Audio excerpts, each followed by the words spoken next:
ಅನ್ವಯಿಸಿದರೆ ಅಥವಾ ರೆಸೊನೇಟ್ ಆದರೆ ಮಾತ್ರ ತೊಗೊಳ್ಳಿ. ಇದು ಒಂದು ಜನರಲ್ ರೀಡಿಂಗ್ ಆಗಿರುತ್ತೆ, ಇಲ್ಲಾಂದರೆ ಬಿಟ್ಬಿಡಿ ಅಂತ ನಾನು ಹೇಳ್ತೀನಿ. ಫಸ್ಟ್ ಕಾರ್ಡ್ ನನಗೆ 10 ಆಫ್ ಸಾರ್ಡ್ಸ್ ಬಂದಿದೆ. ಲಿಟಲ್ ಬಿಟ್ ಕ್ರಿಟಿಕಲ್ ಅಂತ ಕಾರ್ಡ್ ಹೇಳುತ್ತೆ. ಚಾರ್ಟ್ ಕೂಡ ಅದೇ ಹೇಳುತ್ತೆ. ಮಂತಲ್ಲಿ ನೀವು ಸ್ವಲ್ಪ ಬ್ರೇಕ್ ತೊಗೊಳ್ಳಿ. ವರ್ಕ್ ಬ್ರೇಕ್ ಆಗಿರ್ಬೋದು ಅಥವಾ ಏನೇ ಪ್ರಾಬ್ಲಮ್ ಇರ್ಬೋದು, ಟೇಕ್ ಇಟ್ ಈಸಿ ಅಂತ ಹೇಳ್ತಾ ಇದೆ. ಸೊ ತುಂಬ ಫ್ರಸ್ಟ್ರೇಷನಲ್ಲಿ ಅಥವಾ ತುಂಬ ಗಡಿಬಿಡಿ ಕನ್ಫ್ಯೂಷನ್ನಲ್ಲಿ ಒತ್ತಡದಲ್ಲಿ ಏನೂ ಮಾಡಬೇಡಿ ಅಂತ ಕೂಡ ಹೇಳುತ್ತೆ. ಸೊ ಒಂದು ಕಾರ್ಮಿಕ್ ಕನೆಕ್ಷನ್ ಅಂತ ಸ್ಟಾರ್ಟ್ ಆಗೋ ಚಾನ್ಸಸ್ ಇದೆ, ಅಥವಾ ನೀವು ತುಂಬ ವರ್ಷಗಳಿಂದ ಜೊತೆಗಿರೋ ವ್ಯಕ್ತಿಯಿಂದ ನೀವು ದೂರನೂ ಆಗ್ಬೋದು ಅಂತ ಹೇಳ್ಬೋದು. ಸೊ 100% ಆಗಿ ಕಾರ್ಮಿಕ್ ಕನೆಕ್ಷನ್ ಅಂದರೆ ತುಂಬ ಒಂದು 25 ವರ್ಷ ಆಗಿರುತ್ತೆ, 20 ವರ್ಷ, 10 ವರ್ಷ ಆಗಿರ್ಬೋದು ನೀವು ಮದುವೆ ಆಗಿ ಅಥವಾ ರಿಲೇಷನ್ಶಿಪ್ಪಲ್ಲಿ. ಸೊ ಆ ಥರ ರಿಲೇಷನ್ಶಿಪ್ ಕೂಡ ಬ್ರೇಕ್ ಆಗೋ ಚಾನ್ಸಸ್ ಇದೆ ಅಂತ ಹೇಳುತ್ತೆ. ಸೆಕೆಂಡ್ ಕಾರ್ಡ್ ನನಗೆ 10 ಆಫ್ ಪೆಂಟಿಕಲ್ಸ್ ಬಂದಿದೆ. ಪ್ರಾಮಿಸಿಂಗ್ ರಿಲೇಷನ್ಶಿಪ್ ಅಂತ ಹೇಳ್ಬೋದು. ಅಫಿಷಿಯಲಿ ಕೆಲವ್ರದ್ದು ಮದುವೆ ಫಿಕ್ಸ್ ಆಗ್ಬೋದು ಅಥವಾ ಆಲ್ರೆಡಿ ಮದುವೆ ಆಗಿರ್ಬೋದು. ಅಥವಾ ನಿಮ್ಮ ವರ್ಕ್ ಲೈಫಲ್ಲಿ ತುಂಬ ಡಿಸ್ಟರ್ಬೆನ್ಸ್ ನಿಮಗೆ ಕಾಣ್ಬೋದು. ಇನ್ಕಮಲ್ಲಿ ಕೂಡ ಡಿಸ್ಟರ್ಬೆನ್ಸ್ ಇರ್ಬೋದು ಅಂತ ಕಾರ್ಡ್ ಹೇಳುತ್ತೆ. ನಿಮ್ಮ ಎಕ್ಸ್ ಹಸ್ಬೆಂಡ್ ಅಥವಾ ಆಲ್ರೆಡಿ ನೀವು ಡಿವೋರ್ಸ್ ಆಗಿದೆ ಅಥವಾ ಆಲ್ರೆಡಿ ನೀವು ರಿಲೇಷನ್ಶಿಪ್ಪಲ್ಲಿ ಇದ್ದುಬಿಟ್ಟು ಬ್ರೇಕಪ್ ಆಗಿ ತುಂಬ ವರ್ಷ ಆಗಿರಲಿ, ಸೊ ಆ ಥರ ಇರೋ ವ್ಯಕ್ತಿಗಳು ಮತ್ತೆ ಸರ್ಫೇಸಿಗೆ ಬರ್ಬೋದು. ನಿಮ್ಮ ಎಕ್ಸ್ ಹಸ್ಬೆಂಡು ಅಥವಾ ವೈಫು ನಿಮ್ಮ ಜೊತೆ ಮಾತಾಡ್ಬೋದು ಅಥವಾ ನಿಮಗೆ ಸಿಗ್ಬೋದು ಅಂತ ಕೂಡ ಕಾರ್ಡ್ ಹೇಳ್ತಾ ಇದೆ. ಥರ್ಡ್ ಕಾರ್ಡ್ ನನಗೆ 4 ಆಫ್ ಸಾರ್ಡ್ಸ್ ಬಂದಿದೆ. ಮೇ ಬಿ ನೀವು ಒಂದೇ ಪ್ಲೇಸಲ್ಲಿ ಕೆಲಸ ಮಾಡೋರಾಗಿರ್ಬೋದು ಅಥವಾ ಒಂದೇ ಸ್ಕೂಲ್ ಅಥವಾ ಕಾಲೇಜಲ್ಲಿರ್ಬೋದು.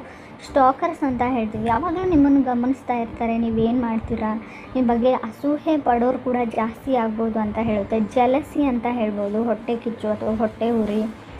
ಸೊ ಅವ್ರು ಯಾರೋ ಏನೋ ಹೇಳ್ತಾರೆ ಅಂತ ನೀವೇನು ಮಾಡಬೇಕು ಅಂತ ಅಂದ್ಕೊಂಡಿರ ಅದನ್ನು ಮಾಡಿ. ಮೇ ಬಿ ನೀವು ಬೇರೆಯವರಿಂದ ಇನ್ಫ್ಲೂಯೆನ್ಸ್ ಆಗಿ ನಿಮ್ಮ ದಾರಿನ ನೀವು ಚೇಂಜ್ ಮಾಡ್ಕೊಳ್ಳೋವಂಥ ಚಾನ್ಸಸ್ ಕೂಡ ಅಲ್ಲಿದೆ ಅಂತ ಹೇಳ್ತಾ ಇದೆ.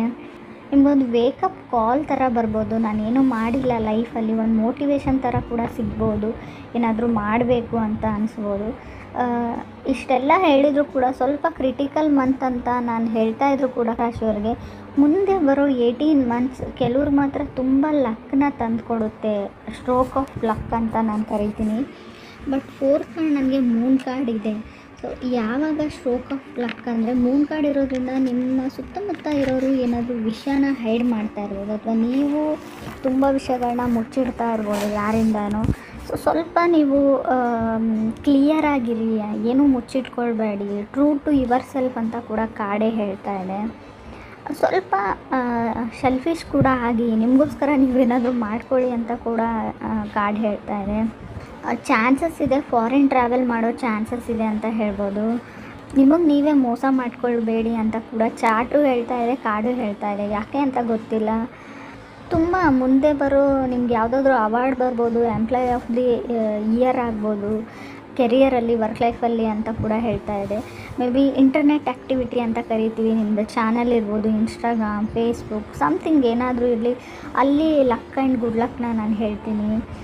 ಸ್ವಲ್ಪ ವರ್ಕ್ ಲೈಫಿಂದ ಬ್ರೇಕ್ ತೊಗೊಳ್ಳಿ ಅಂತ ಹೇಳ್ತಾ ಇದೆ. ತುಂಬ ಟೆನ್ಷನ್ ತೊಗೊಳ್ಬೇಡಿ, ಹೆವಿ ವರ್ಕ್ ಮಾಡಬೇಡಿ ಅಂತ ಹೇಳುತ್ತೆ. ಲಾಸ್ಟ್ ಕಾರ್ಡ್ ನನಗೆ ಸನ್ ಕಾರ್ಡ್ ಬಂದಿದೆ. ಹಾಲಿಡೇಸ್ ಮತ್ತು ವೊಕೇಷನ್ಸ್ನ ರೀಪ್ರೆಸೆಂಟ್ ಮಾಡುತ್ತೆ. ಹೀಲಿಂಗ್ ಅಂತ ಹೇಳುತ್ತೆ. ಎಂಜಾಯಿಂಗ್ ಲೈಟ್ ಅಂತ ಹೇಳ್ಬೋದು. ಸ್ವಲ್ಪ ಬಿಸಿಲಲ್ಲಿ ಹೋಗಿ ವಿಟಮಿನ್ ಡಿ ಕಮ್ಮಿ ಆಗಿರೋವಂಥ ಚಾನ್ಸಸ್ ಇದೆ ಬಾಡಿಯಲ್ಲಿ. ಸ್ವಲ್ಪ ಲೈಟ್ನ ತೊಗೊಳ್ಳಿ, ಬಿಸಿಲಿಗೆ ಕುಂತ್ಕೊಳ್ಳಿ ಅಂತ ಹೇಳ್ತಾ ಇದೆ. ಬಿಸಿಲನ್ನ ಎಂಜಾಯ್ ಮಾಡಿ ಅಂತ ಕೂಡ ಹೇಳ್ತಾ ಇದೆ. ಒಂದು ಡಿಫ್ರೆಂಟ್ ವೇ ಆಫ್ ಥಿಂಕಿಂಗ್ ಬರುತ್ತೆ ಎಂಡಲ್ಲಿ, ನೀವು ನೋಡೋ ದೃಷ್ಟಿ ಚೇಂಜ್ ಆಗುತ್ತೆ ಅಂತ ಹೇಳ್ತೀನಿ. ಜನಗಳನ್ನ ಜಡ್ಜ್ ಮಾಡೋದು ಅಥವಾ ಈ ಜಗತ್ತನ್ನ ಜಡ್ಜ್ ಮಾಡೋ ರೀತಿ ಕೂಡ ಚೇಂಜ್ ಆಗುತ್ತೆ ಅಂತ ನಾನು ರಾಶಿಯವ್ರಿಗೆ ಹೇಳ್ತೀನಿ. ಸ್ವಲ್ಪ ಚಾಲೆಂಜಿಂಗ್ ಇದೆ, ಬಟ್ ಅಷ್ಟೇ ಚೆನ್ನಾಗಿದೆ ಅಂತ ಕೂಡ ಚಾರ್ಟ್ ಹೇಳ್ತಾ ಇದೆ.